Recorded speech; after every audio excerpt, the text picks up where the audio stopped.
Joining us in the studio right now is our KTAR News reporter, Balin Overstolz. We invited Balin into the studio because we're talking about the power companies and how, they can barely scratch by on the 8% they got for a rate increase last year, on top of the 8% from the year before and the 5% from the year before that. They're going to need to see a 14% increase here ASAP. That's what they say. How quickly is APS going to California our Arizona?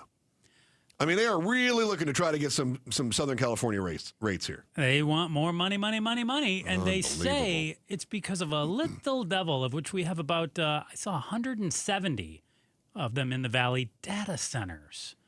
I didn't realize we had 170 data centers. I've seen between like 140 and 170 wow, of that them is out a here, lot. with so, more in the works. Balin Overstolz knows more about the data centers than we do, and certainly what their power demands are, and then whether or not we're prepared for them. Is that right? Is that number right? 170? Yeah, that sounds about right. There's also, there's plenty of projects under construction. There's projects awaiting approval. But it's fair to say we are a hotbed of data centers. There's a lot coming. I know right now SRP is currently reviewing basically energy draw requests from 60 pending data center projects, and they have more that they're looking at now on a shorter timeline too. So wow, and that's just SRP. There's 60 more coming, potentially, in SRP territory alone. Yes, yeah. Okay. And that's for a total of over 17 gigawatts of power. If you add all those projects together, that's what they're asking for.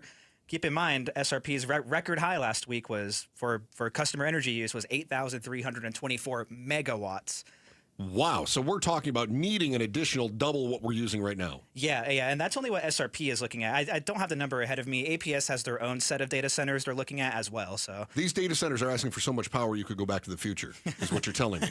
Yeah. So to be clear, the data centers, this is when we save things to the cloud, it's going here, right? This is part of the cloud. This is part of AI. When we talk data center, if you ask Copilot to find you information, it's going through one of these data centers. Yeah. Anything that requires large amounts of computing and computing power, which right now that conversation is on AI a lot. That's where that comes from. When you ask a question to AI, it has to generate a response, which takes power. And so these buildings are essentially massive computers for those computing. There's a massive energy draw for these. A data center on 40th Street near Loop 202 that's going up now, it actually requires its own electrical substation, according to the city of Phoenix. Wow. So, Balin, when we're talking about putting in dozens of new data centers here in the Valley, you said, what, SRP is looking at 60? They're looking at applications for 60 new ones? Yeah, that's pending, yeah. So these data centers are paying for their power, though, right? You're not paying for the data center's power. I'm not paying for the data center's power, right? Yeah, we all pay for power, but... But the data center, which is eating up all this water and all this electricity, they're supposed to be paying for what they're using, right? Yeah, that's the idea. Is that really going on? I don't. It's hard to say because these companies. It's hard to get that answer from them, and I think it's worth noting this is all in flux right now. The city of Phoenix last week just created a formal use of data center, so the city didn't have that word in their codes up until last week, where they created that use. They are also encouraging data centers to take energy saving measures. It looked like, from what I could tell, that they had struck out also using green energy incentives, and really they changed language to just encouraging data centers to take energy saving measures. That seems to be what the city has for now. But yeah, it's definitely a big concern. There's a lot of talk too that these data centers are setting aside space for nuclear power plants on site to generate power themselves. Because right now we're not even close to being able to generate the kind of power they're talking about. No. Right? Everything that is under construction that is waiting for approval, if that was all given today, the grid would not be able to meet that.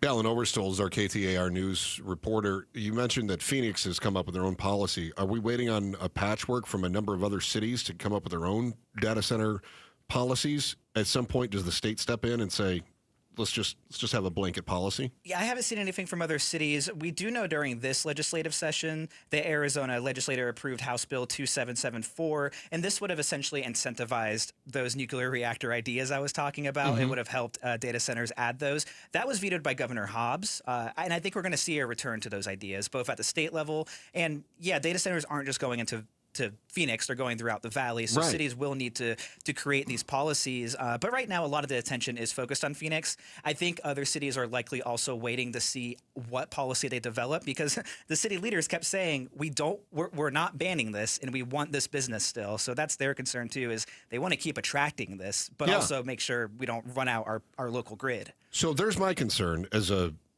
somebody who likes to have the air conditioner set at a reasonable level. Joe, of course, loves it because he keeps it warmer than the outside. If all of a sudden we do have struggle on the grid, I got a feeling that these data centers are going to take priority over my air conditioner, because you certainly can't shut down the American economy. You can't shut down the cloud because it's too hot in Phoenix. You're better off to shut down Merrill's air conditioner than you want to shut down 100%. the cloud. I think that's why we're seeing city leaders and city staff really be kind of insistent on this idea of nuclear reactors on site, because as it is now, unless there's some sort of massive change, some sort of really massive just overhaul of our local grid, we can't have both. We can't have the freedom to set your AC to whatever you want and really just have varying power demands for home use, for whatever it's for, and also make this Phoenix's economic engine. That means that, Chris, there's only one solution. We're going to have to raise your rate 11 billion %. Yeah. Just ask APS. Well, they're going to do that anyway. KTAR reporter Balin Overstolz talking with us about data centers and what is the future for APS and SRP as far as they're concerned. Thank you so much, Balin. Thank you, guys. Thanks for watching The Chris and Joe Show. Click to see more from Chris and Joe and tap the button in the middle to subscribe to KTAR News.